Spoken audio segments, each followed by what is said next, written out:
शुक्लांबरधरं विष्णुं शशिवर्णं चतुर्भुजं प्रसन्नवदनं ध्यायेत् सर्वविघ्नोपशान्तये वागीशाद्यास्तु मनसः सर्वार्थानामुपक्रमे यन्नत्वा कृतकृत्यास्युः तन्नमामि गजाननं पूजन्तं राम रामेति मधुरं मधुराक्षरम् आरुह्य कविताशाखां वन्दे वाल्मीकिकोकिलम् अञ्जनानन्दनं वीरं जानकी शोकनाशनं कवीक्षभक्तहंगारं वन्दे लङ्काभयङ्करम् आञ्जनेयमदिपाटलाननं काञ्चनाद्रिकमनीयविग्रहं पारिजातधर्मूलवासनं भावयामि पवमाननन्दरं यत्र यत्र रघुनाथकीर्तनं तत्र तत्र नमस्तकाञ्जलि भास्मवारि परिपूर्णं ममदराक्षसान्तकं मनोजपं मार्गल्यवेगं विदेष्टं वादात्मजं वानरयूथं श्रीरामदूतं शिरसा नमामि श्रीहरये नमः श्रीहरये नमः श्रीहरये नमः जानकीकान्त भगवान பலவிதமான ஆயிரக்கணக்கான அவதாரங்கள் எடுக்கிறார். அதுல முக்கியமான அவதாரம் நமக்கு எல்லாம் தெரிஞ்சது 10 அவதாரம், தசாவதாரம் சொல்லக்கூடியது. மத்ஸ்யாதி அவதாரங்கள், மத்ஸ்ய அவதாரத்தில் ஆரம்பிச்சு கல்கி அவதாரம் வரைக்கும். அதுலேயும் முக்கியமான அவதாரம் 2 அவதாரம், ஸ்ரீராம அவதாரம், ஸ்ரீகிருஷ்ண அவதாரம். இந்த 10 அவதாரத்துல இந்த 2 அவதாரத்துல ரொம்ப முக்கியமான அவதாரம் எல்லாருமே நமக்கு தெரிஞ்சது. அதாவது மகாவிஷ்ணு வைகுண்டத்துல சேஷ ஜென்மத்தில் படுத்துட்டு இருக்கார். மகாலட்சுமி அவரோட காலை பிடிச்சு விடுறா, ஜில் ஜில் ஜில் இருக்கார். இந்த ராமாவதாரத்திலையும் கிருஷ்ணாவதாரத்திலையும் மற்ற எல்லா அவதாரமுமே இந்த அவதாரம் பண்ணக்கூடிய நேரம் தான், குறிப்பிட்ட நாளிகை தான் கணக்கு. இப்போ எக்ஸாம்பிளுக்கு நிருசிம்ம அவதாரத்தை எடுத்தேன்னா ஹிரண்யகசிபு இது பண்றதுக்காக கீழே வர, முடிஞ்ச உடனே திருப்பி வைகுண்டத்துக்கு கிளம்பி போயிடுறார். இந்த ராமாவதாரம் கிருஷ்ணாவதாரம் தான் ஜாஸ்தி. அதுலேயும் இந்த 2 அவதாரத்துல ராமாவதாரத்துக்கு கொஞ்சம் ஏற்றம் ஜாஸ்தி. பொதுவாகவே எல்லாருமே தெரிஞ்சது, ஒருத்தருக்கு ஒரு விஷயத்தை அட்வைஸ் பண்றதுங்கிறது ரொம்ப ஈஸி. இது எப்படி பண்ணு, அதை அப்படி பண்ணு, உட்கார்ந்து அதை அப்படி பண்ணு இப்படி பண்ணு சொல்றது ரொம்ப ஈஸி. அதை பண்ண சொல்லக்கூடியவா அதை செயல்படுத்துறாளா அப்படிங்கறத பார்த்தாதான் அதோட விஷயங்கள் தெரியும். கிருஷ்ணாவதாரமும் ஏற்றம் தான், இல்லையே சொல்லலை. அதாவது நம்மளுக்கு இருக்கிறதுலயே ரொம்ப பொக்கிஷமான பகவத்கீதையை கொடுத்துட்டு போயிருக்காரு. ஆனா அதை படிச்சு அதில் உள்ள அதுக்கு படிக்கிறதுக்கு ஒரு ஞானம் வேணும். அந்த ஞானம் இருந்தாலும் அது அவர் என்ன சொல்லியிருக்காங்கிறது நம்மளுக்கு தெரியும். ஆனா ராமாவதாரம் அப்படி இல்லை.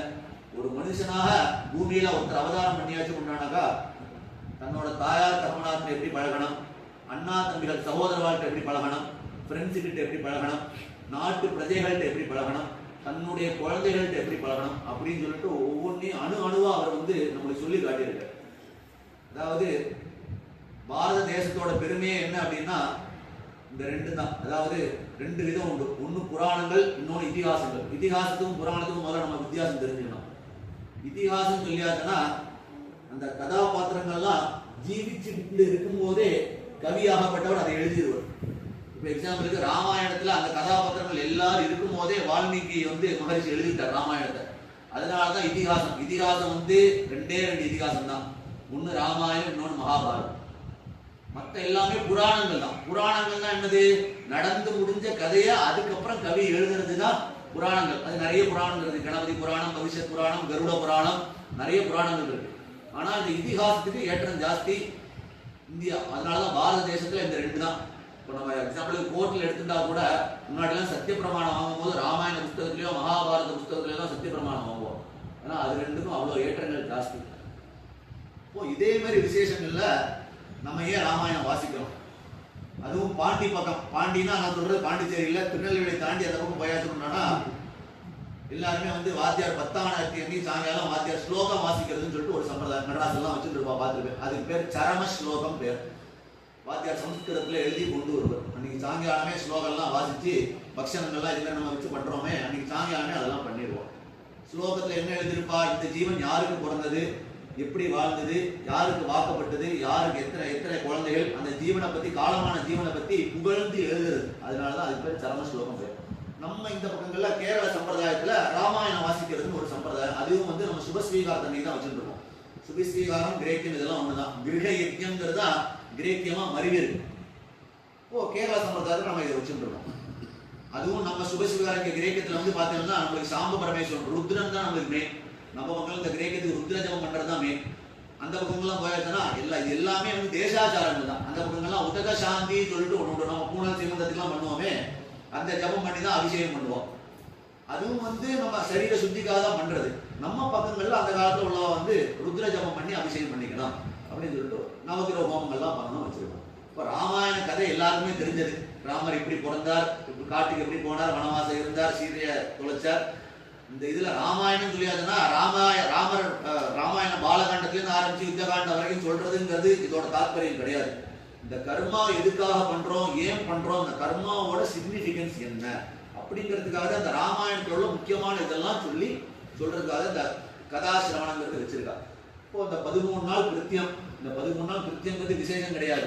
பித்ரு யஜ்யம் மாத்ரு யஜ்யம் அது வந்து யஜ்யமா சொல்லியிருக்க. அதாவது அந்த காலமான ஜீவனாகப்பட்டவர் வந்து புண்ணியம் பண்ணியிருக்காரா பாவம் பண்ணியிருக்காரா தெரியறதுக்கு இந்த விசேஷம் தான் வந்து அத்தாரிட்டி. அதாவது அந்த ஜீவன் வந்து புண்ணியத்தை கட்டிட்டு போயிருக்கா சொல்லுவாள். என்னத்தை புண்ணியத்தை கட்டிட்டு போனா, எஃப்டியோ பேங்க் பேலன்ஸோ ஷேரோ வீடோ எதுவுமே கிடையாது.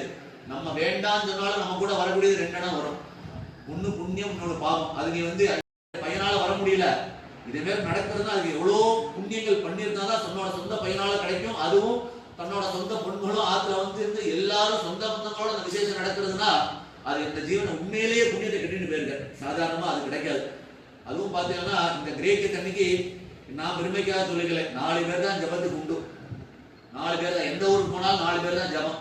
இன்னைக்கு நான் கூட்டி வாயெல்லாம் வரல, நம்ம மேல உள்ள ஒரு அபிமானத்தினால. 2வது அந்த காலமான ஜீவன் கூப்பிட்டுருக்க. எல்லாருக்கும் அவாவ வேலைகள் இருக்கு, யாருமே வந்து சும்மா இல்ல. எல்லாரும் அவாவ பெரிய ஸ்காலர், பெரிய வாத்தியார். எல்லாரும் நம்ம கொடுக்குற பைசாக்காகவோ இதுக்காக இல்ல, நம்ம மேல உள்ள அபிமானத்துக்காக இன்னைக்கு இங்க வந்து ஜபம் பண்ணிருக்கா. கிட்டத்தட்ட இன்னைக்கு ஒரு மினி ருத்ரேகாதசி நடந்திருக்கு. 10 பேர் வந்திருக்கா. ஒவ்வொருத்தருக்கு ஒரு ஆவுக்கு ஜபம் பண்ணா கிட்டத்தட்ட 10வது ஜபம் நடந்திருக்கு. ஜபம் பண்ணி அந்த அபிஷேகத்தை நம்ம இது பண்ணிக்கும் போதோ மயிர்கால்கள் வழியா அந்த ஜலமாகட்டத்தை இறங்கி அந்த சரீரத்துக்கு சுத்தம் கிடைக்கிறது. ஓ அவ்வளோ புண்ணியம். இன்னைக்கு இந்த இடத்துல 33 கோடி தேவர்கள் வந்து நம்ம வந்து ஆசீர்வாதம் பண்ணிருக்கோம். இப்போ ராமாயணம் எதுக்காக வாசிக்கிறோம் அப்படின்னா, சீதா பிராட்டிய ராவணனாகப்படும் அபகரிச்சு கொண்டு போய் அசோகவனத்துல சிம்சுபா விருட்சத்துக்கு அடியில கொண்டு வச்சுட்டு பலவிதமான துன்புறுத்தல்கள் கொடுக்குறான். அப்போ சீதாதேவி மனசார நினைக்கிறா, இனிமே நம்ம பர்த்தா வரமாட்டார், நம்ம கேசத்தினாலே நம்ம அந்த மரத்துல ஹதம் பண்ணிப்போம் சொல்லிட்டு அந்த முடிவுக்கு போறான். அப்பதான் ஆஞ்சநேய சுவாமி ஆகப்பட்டவர் வாயு பகவான் வந்து தூதனாக வந்து, அப்பா சீதாதேவி முன்னாடி டைரக்டா வந்து நின்னா வானத்தை பார்த்தா பயந்துருவான்னு சொல்லிட்டு மரத்துக்கு மேல இருந்து ராமாயணத்தை ஃபுல்லா சொல்றார். அதனாலதான் வந்து சுந்தர காண்டத்துக்கு ஏற்றம் ஜாஸ்தி. ஏன்னா அந்த சுந்தர காண்டத்துக்குள்ள ஒரு ராமாயணம், குட்டி ராமாயணம் வந்துடும். இப்போ ஆஞ்சநேய சுவாமி தன்னோட வாக்குனால சொல்றார். சொல்லிட்டு ராமனால அனுப்பப்பட்ட தூதவனமானான் அப்படின்னு சொல்லிட்டு இது பண்ணு வந்து சொல்லிட்டு போறார். இனிமே ராவணர் வந்து அவர் ராவண சம்ஹாரம் பண்ணிட்டு உங்களை வந்து அயோத்தியை கூட்டு போய் பட்டாபிஷேகம் பண்ணிட்டு பல 100,000 வருஷங்கள் நீங்க ராஜ்ய பரிபாலனம் பண்ணுவேல் அப்படின்னு சொல்லிட்டு ஃபியூச்சர்ல நடக்கக்கூடியதை ஆஞ்சநேய சுவாமி ஆகப்பட்டவர் தன்னோட வாக்குனால சீதா பிராட்டிட்ட சொல்றார். அதுக்கப்புறம் தான் அங்க போய் ராமர் போய் பார்த்துட்டு கண்டேன் சீதைன்னு சொல்லிட்டு அதுக்கப்புறம் தான் அந்த விஷயங்கள்லாம் நடக்குது.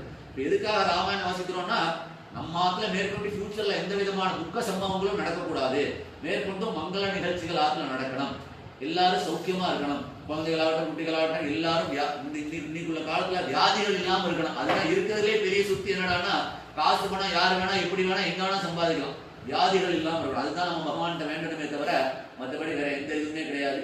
இப்போ அதுக்காக தான் இந்த ராமாயணம் வாசிக்கிறதுங்கிற ஒரு சம்பிரதாயம் வச்சிருக்கு.